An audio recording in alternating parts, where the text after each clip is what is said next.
轩，我们都知道各国的天气预报上面都是各吹各的调，但没想到对于台湾气温竟然各国预测有共识了。他们说什么？他们说现在最冷的台湾哦，今年最强寒流就在这礼拜天，而且最冷是8到10度，最冷到8度，而且这也让台湾比如非常皮皮唰很冷。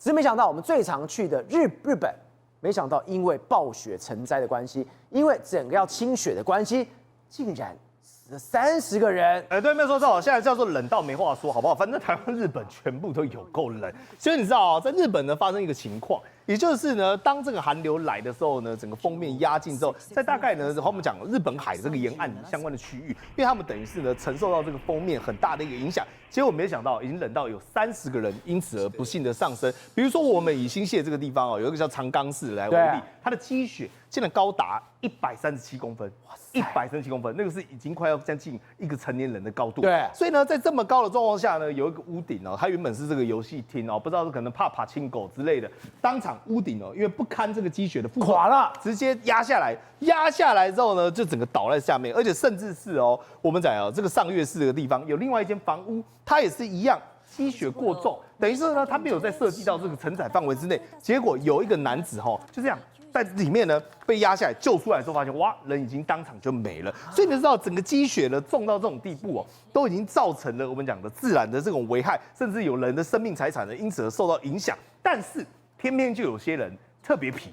有够调皮，来，你现在看到的这个叫做我们讲红富士，也就是在富士山山脚下有一片冰湖。对，而这个呢山中湖，等于说当夕阳照过来的时候，原本富士山会变红色，很漂亮。但你站在岸边看，站在岸边拍就好了。明明立一个冰上禁止进入，不能够进去的。对，结果刚刚那是什么？一大堆人在上面给我跑跳。对，根本没在理你。你看啊，还这边给我踢球，然后甚至还有人呢在拍抖音，还有人呢当做滑冰。你会看到这边滑，然后还差点要跌倒。对，你看到没有？像是滑雪一样。喂，开什么玩笑啊？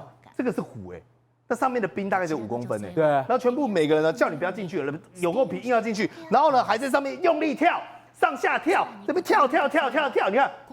在这边跳，你如果跌下去的话，瞬间底下全部都几乎是0度。但是呢，我们不要讲说只有在日本，在印度呢，真的就有人这样因为生命而消失。你看到这个人，他就在中间，他就在那个破掉的湖中间。对，这叫什么？这叫色拉湖。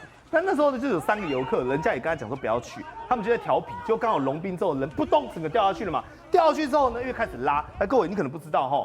你如果掉到这种冰里面哈，大概1到3分钟之内，你人就会休克掉。南韩有一个50几岁的男子也是一样。来，赵文，你知道他走的这是什么吗？这不是公园他在水库他水库结冰，然后走在水库，走在水库。问你要不要命啊？他说我贪快方便嘛，因为我赶路嘛，所以他就为了要赶快回家，走在水库上，就人扑通掉下去。我想那是因为刚好哦，旁边的公园哦，有人看到那个情况，赶快打电话说把他救起来。对，那后来他也是因此幸运的哦，就是一样的方式拖拉的方式哦，把他人给拖上来。那你知道为什么我讲这种冰哦，这种结冰的冰层哦这么危险？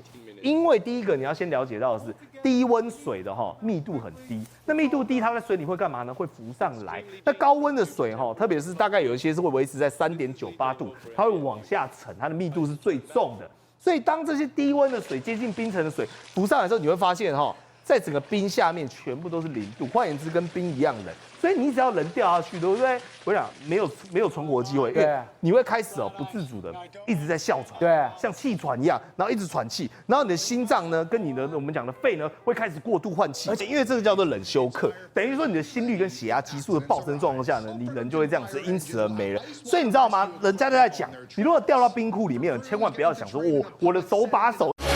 宏观取材，厘清真相，犀利精准，深入剖析，时刻掌握关键新闻时事，不漏接。老时段，新气象，我是钟浩和，关键时刻2.0全新出击。